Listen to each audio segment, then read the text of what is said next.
caros amigos, estamos de volta e para dar as boas-vindas à nossa convidada esta noite, uma cara conhecida na cidade de New Bedford, mas durante muitos anos trabalhou em Washington, D.C. para figuras políticas tais como John Kerry e Barney Frank. Agora representa o bairro 2 em New Bedford como conselheira municipal. Vamos hoje ouvir a história de Maria Giesta. Boa noite, Maria. Boa noite. Seja bem-vinda à Hora Quente. Obrigada, igualmente. E obrigado por ter aceito o nosso convite. Maria, nasceste em São Miguel. Sim. Vieste para cá muito jovem, não é? Com 4 anos. 3 anos. 3 anos. 3 anos. Tens alguma recordação da tua terra natal? Nada mesmo? A única coisa que eu lembro-me foi a viagem no TWA, Sim. de Ponta Delgada para Boston. Sim, apenas. Fora disso eu não lembro-me nada. Exato. A tua infância e a tua juventude foi toda em New Bedford. New Bedford. Portanto, és mesmo New Bedford de raiz. Yeah. Os teus pais também eram conhecidos na cidade, não é? Eram da Feijão de Baixo. Sim. A minha mãe ficava em casa com os filhos. Sim. E o meu pai trabalhava como é que a gente chama? No talho. Uhum. Depois de virem para os Estados Unidos, estabelecer um negócio em New Bedford, não foi? Não, no princípio, o meu pai trabalhava antigamente, que era o Mars Bargain Land. Uhum. Ele trabalhava na parte que era o armazém de vender comida. Sim. E ele trabalhava como um cortador de carro. Sim. E a minha mãe trabalhava na fábrica. Uhum. Mas nunca tiveram uma loja própria? Não. O que é que a gente tivemos foi o Café Giesta. Então foi isso. Que era antigamente o tio do meu pai, Sim. que era o Duarte Giesta, era o dono do Café Giesta em Ponta Delgada. Uhum. A tua mãe, graças a Deus, ainda está entre nós. Infelizmente o teu pai já infelizmente partiu, o meu pai morreu em 2013.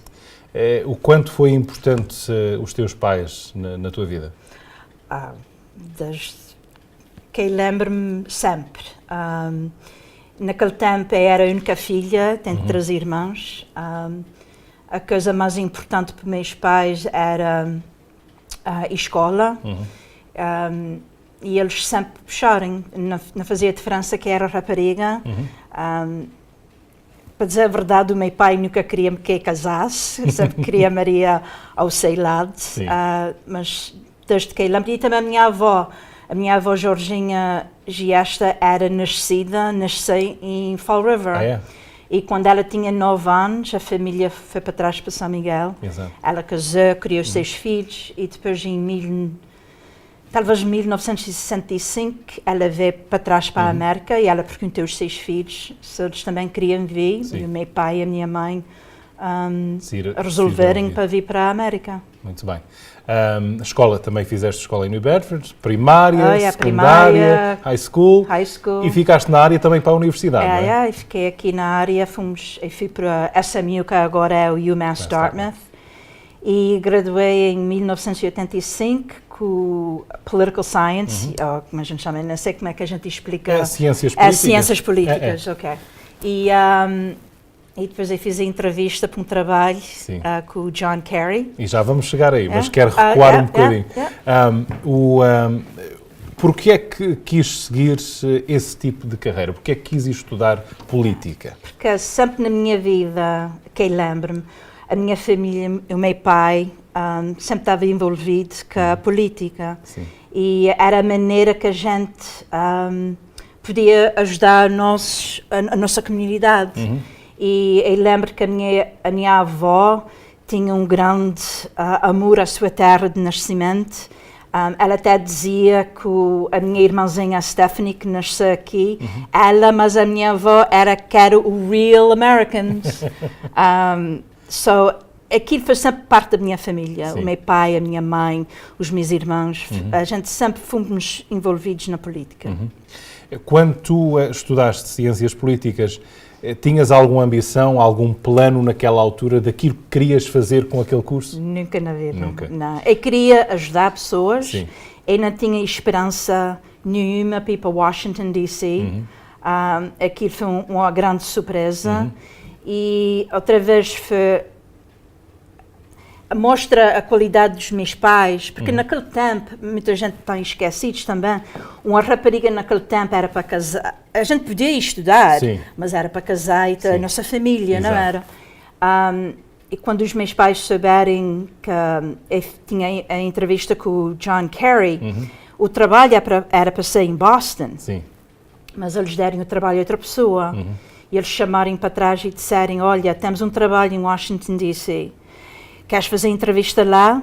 Eu fui com a minha mãe e depois uma semana, 2 semanas depois eles chamarem para dizer que eu tinha o trabalho, se eu queria ir para lá. Falei com o meu pai e a minha mãe e eles disseram logo, filha, a gente mandarem-te para a escola para a tua vida, sempre para a frente, nunca só olhar para trás. Exato. E foi isso que fizeste. E foi isso que eu fiz. Portanto, uma das melhores coisas que aconteceu foi não teres o trabalho em Boston. Foi a coisa melhor. Porque acabou por dar outra volta à tua carreira e à tua vida. Também ainda tinha esperança de ficar quase 30 anos em Washington, D.C. Eu sempre tinha aquele amor no New Bedford. E isso é a minha cidade, que eu criei. E a minha família. Eu tinha os meus irmãos, os meus pais, a minha avó, os meus tios, sobrinhos, todos aqui. E eu estava muito sozinha, mas eu tenho os meus amigos lá e o meu trabalho, mas é diferente. Claro. A nossa família é a nossa família, não é? Mas voltavas sempre, estavas eu aqui. sempre estava cá. A minha irmãzinha, quando eu fui para Washington, D.C., ela tinha 8 anos. So, para os anos dela, que era durante o mês de maio, e é o Memorial Day, Sim. eu vinha passar as férias cá, Natal, Thanksgiving, os verões, era sempre aqui. Sim, sim. Washington, política, tu acabas por ter mais experiência na política em Washington do que alguns políticos em grandes cargos em Washington hoje em dia. Mas não adiantamos mais essa conversa. Não vamos para lá. Mas, Maria, tu rapidamente, isto foi nos anos 80, não é? Que trabalhaste para o então senador John Kerry. Eu fui lá em 1985. E rapidamente mostraste a tua qualidade e profissionalismo e foste subindo de posição para o John Kerry. Começaste como? Eu comecei em que posição? A gente chama computer data entry. A gente entrava no computador o nome e a direção da pessoa que escrevam a carta ou chamarem o escritor sobre qualquer coisa. Exato. Só eu ficava das 9 horas da manhã até às 6 horas da noite sentada em frente a um computador, tudo ao dia. Mas dali, 6 meses depois disso, eu tive uma oportunidade no escritório. E foi quando eu comecei a fazer, como é que a gente chama? Scheduling. Sim. Que era marcar os apontamentos do senador. E eu estava ajudando a pessoa primária que fazia esse trabalho. Porque eles disseram que a gente podia ver que eras uma pessoa inteligente, que isso era a coisa que tu querias fazer. E eles deram-me aquela oportunidade e sempre à frente. E assim foi. E assim, como é que foi trabalhar para o senador Kerry? E o meu irmão José Augusto trabalhava na campanha do John Kerry. E ele falou naquele tempo, era o Mayor Lawler, e eles eram muito amigos. Agora, muita gente está esquecida, naquele tempo, quando o John Kerry concorreu para o Senado, ele estava concorrendo contra o Jim Shannon, que já era congressista. E ele era o menino do Tip O'Neill. So, a esperança era que o Jim Shannon ia ganhar. Sim. A coisa que o John Kerry fez direito foi que ele veio para Fall River e New Bedford, Springfield, Worcester, porque aqui nessa área eram os votos, não era só em Boston. Exato. So, meu irmão estava envolvido naquela campanha e eles sabiam que eu estava na escola, que eu gostava da política e graças a Deus, como eles dizem, padrinhos é tudo, não é? Pois. Qualquer pessoa que disse, ninguém ajudou-me a arranjar um trabalho, isso não é verdade. Exato. Desculpa Pois lá. é a tua competência que vai-te manter naquele trabalho. Exatamente. Mas precisas de algum conhecimento. A gente sempre precisa de ajuda, não é? E dali a gente faz o nosso trabalho. E só foi dali que eu tive uma entrevista para um trabalho em Boston. Sim. E não deram uma outra senhora e fui trabalhar para o John Kerry em Washington. 3 anos e meio. 3 anos e meio. E como é que foi esse tempo lá? Gostaste de trabalhar com o John Kerry? Era uma pessoa fácil de trabalhar? Eu gostei muito. Hoje em dia muita gente fala que o John Kerry é uma pessoa muito fria, que ele não é... que ele não envolve-se com as pessoas. Isso não é verdade. Ele é uma pessoa muito meiga, ele é muito respectful. Muito respeitoso, sim. É respeitoso, obrigada. E toda vez que ele vinha, Maria, como é que estás? Ele conhece as pessoas de sem nome. Sim. E ajuda uma pessoa nova que está numa cidade desconhecida, que é muito desconhecida.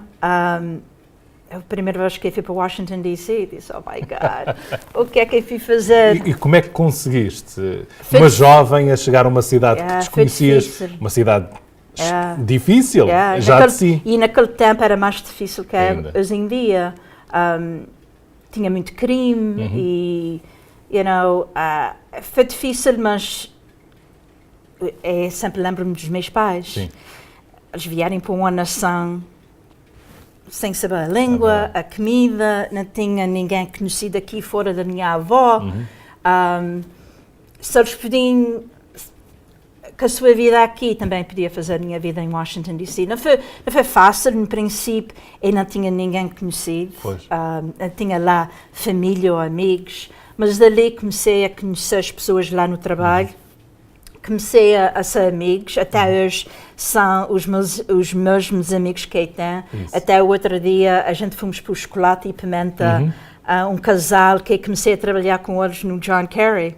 E depois eu acabei, o Peter Kovar, que era o chefe do Barney em Washington, D.C., somos amigos. E ele, mas a sua esposa, a gente fomos tomar um café lá, que eles estavam aqui na área, e eles gostam de New Bedford imenso. Muito bem, muito bem. Maria, 3 anos e meio a trabalhar para o John Kerry, em Washington. Depois surge a oportunidade para ir trabalhar para o congressista Barney Frank. Isto já em 89. 89. E como é que foi essa transição? Como é que tu passaste? Eu sabia que o meu tempo no escritório do John Kerry estava acabando. E eu queria ficar lá em Washington e... Outra vez, uma pessoa que trabalhava juntamente comigo era muito amiga da pessoa, o chefe do Barney Frank. Eles estavam à procura de uma pessoa para fazer marcar os apontamentos do Barney, ser um assistente do Barney. Sim. E nesse tempo ele tinha Fall River, ele não tinha New Bedford. Pois. Era só Fall River. Mas e não tinha ninguém no escritório dele em Washington, D.C., que falava português. Só a minha entrevista com o Barney, a gente entramos no escritório dele, sentamos e ele virou-se para mim e disse, Maria, queres o trabalho? Sim. Ok. Dia 1 de junho.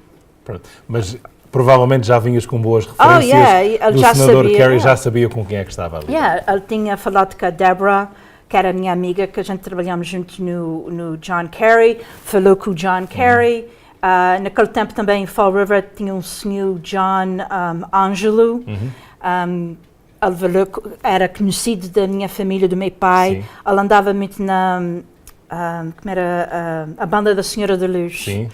E ele trabalhava para o Barney e ele chamou para o Barney e disse, isso é pessoa muito boa, eras tu se não arranjavas trabalho para ela. Ótimo, e assim foi. E ali foi sempre para a frente. E através daquele gabinete, do gabinete do Barney Frank, aí viveste os grandes momentos da carreira. Começaste como scheduler, estavas a dizer. Scheduler, Mas quando ele terminou quando decidiu que não queria mais reeleição, tu naquela altura já eras a chefe do pessoal, Chief of Staff. Chief of Staff. Isso é bom as pessoas saberem também que foste a mão direita do Barney Frank em Washington. A coisa boa do Barney, e eu vou dizer também do Peter Kovar, o Peter era o chefe do Barney, talvez uns 25 anos, 22 anos. Ele sempre dizia que era a Maria que mandava lá. Se querias falar com o Barney ou saber qualquer coisa, chama para a Maria. Só era um grande respeito que eles mostravam. E no fim, eu era o chefe do Barney. Eu sei que tinha muitas coisas há anos para trás, muita gente estava dizendo, ou ela não era o chefe do Barney, era isso, era aquilo. Não. Eu era o chefe do Barney. Eu era o Deputy Chief of Staff. Exato. E depois? Uns 10 anos ou mais. E depois, quando o Peter foi trabalhar para o presidente Obama, eu fiquei, mais o Bruno, ficamos no mesmo trabalho. Agora, a minha pergunta, o Barney Frank, toda a gente conhece, esta região adorava Barney Frank, nacionalmente Barney Frank era conhecido, porque não é só por ser congressista, por ser o congressista que era. Não tinha medo de dizer o que queria dizer, era uma pessoa muito espontânea. Como é que foi trabalhar com ele e lidar com todas essas situações? A coisa que eu sempre digo é que o Barney era como meu pai. E qualquer pessoa que tem um pai português... Sim. Vai saber como é que a nossa vida é, não é? Não tem medo de falar. Pode ser uma pessoa com muito respeito, mas também não tem medo de dizer a verdade frente a frente. Sim. E o Barney era assim. E ele dava-se muito bem com ele. Ele era, como a gente diz, tough, mas fair. E era como eu tratava ele como era o meu pai, porque eu sabia que ele tinha... não era veneno, mas ele ficava zangado, mas eu depois esquecia-se. O meu pai era igual. Mas o Barney tinha um amor para o povo de New Bedford, porque ele também criou-se em New Jersey e era de famílias imigrantes. Ele sempre tinha aquele respeito para o povo aqui em New Bedford e era a razão que ele fazia tudo possível para o povo daqui. O país está a precisar de uma figura política como Barney Frank. Tens falado com ele nos últimos tempos? Obviamente que sim. Quando eu concorri para o bairro de hoje, ele chamou-me e ele deu-me parabéns e ele disse-me qualquer coisa que tu precisas, chama-me. Ele também tem a sua vida. Claro. E ele também... E muita gente esquece que o Barney agora já em março vai fazer 79 anos. Uau! Hoje em dia a gente diz que não é a pessoa velha, mas é a pessoa velha. Pois, e não é a pessoa nova. E ele ainda faz as suas coisas, mas tem uma vida mais calada. Mais calma. Muito bem. Maria, então, depois de Barney Frank decidir não concorrer à reeleição, assim termina o teu cargo porque já não existe. E a política é assim, não é? Porquê é que decidiste regressar a New Bedford? Infelizmente, o meu pai ficou doente e... eu tinha a esperança de ficar em Washington, mas ele ficou de uma maneira que eu vinha aqui, ele estava no hospital, estava no nursing home e ele morreu em outubro de 2013 e fui para trás para Washington. A minha mãe ficou muito, não era sozinha, mas ela já não tinha o seu marido e eu fiz... não é sacrifício, mas eu disse comigo, já há tempo para ir para trás para casa para tomar conta da minha família. E regressaste e naquela altura já querias voltar e fazer uma diferença na cidade que te viu criar. E concorreste a Presidente da Câmara. O que é que correu bem, o que é que não correu bem, na tua perspectiva agora olhando para trás, que já se passaram alguns anos? Olhando para trás, a coisa mais difícil foi o dinheiro. Hoje em dia, qualquer pessoa que concorre na política tem que ter dinheiro. Claro. E também tem que ter aquele conhecimento da cidade. Se eu tinha que fazer isso outra vez, eu esperava talvez mais um ano ou dois para concorrer. Mas eu não tenho nenhum... how do you say it? Regret. Exato. Não te arrependes não arrependo em nada que eu fiz. Eu pensava, e ainda penso que podia ser um mayor bom de New Bedford, uma pessoa que foi criada em New Bedford e tem um amor aqui no povo e é portuguesa. E a gente, infelizmente, ainda não... O George Rogers foi um mayor português, mas... Dos outros descendentes? Descendentes de portugueses, mas assim, uma pessoa mesmo portuguesa que... imigrante, ainda não temos isso. É verdade. Não sei porquê, New Bedford tem alguma dificuldade em eleger um mayor português e com tantos portugueses na cidade. Fall River isso já é algo um pouco mais fácil. Não sei porquê, há uma diferença aí. Fall River, a maior parte dos portugueses é dos Açores, né? Aqui no Bedford é o cabo-verdiano, pessoas de continentes, dos Açores, e são das 9 ilhas dos Açores. Moçambique, Angola, Brasil, é mais uma comunidade maior do que Fall River. Para dizer a verdade, eu não sei porquê. Não faz... eu não sei porque é que uma pessoa aqui, o Tony Cabral, a gente tínhamos esperança que ele ia ganhar, mas perder contra o John Mitchell. Eu também concorri, eu não ganhei, mas eu tenho esperança que um dia a gente vamos ter um mayor português. Também tenho. Maria, há quantos já estás no teu segundo mandato? Só um ano. Estás em meio do teu primeiro mandato. São 2 anos. É 2 anos. Como é que tem sido essa experiência no bairro 2 até agora? Tem sido uma experiência muito boa. Estou ainda aprendendo muita coisa. Mas eu estou gostando muito do trabalho. Foi sempre a minha vida, falando com as pessoas para ver o que é que eles precisam, o que é que a gente precisa fazer melhor. Para mim tem sido uma experiência muito boa, mas tem muita coisa ainda para aprender. Muito bem. Vamos falar nisso, no que tem para aprender e no que quer fazer. Qual é a diferença que quer fazer em New Bedford, logo a seguir este intervalo. Estamos com Maria Giesta, conselheira municipal pelo bairro 2 em New Bedford, com este historial e este percurso que acabamos de ouvir, fantástico. New Bedford, sem dúvida, que tem sorte de ter alguém tão competente no seu conselho municipal. Voltaremos logo a seguir este intervalo com mais conversa. Fique connosco.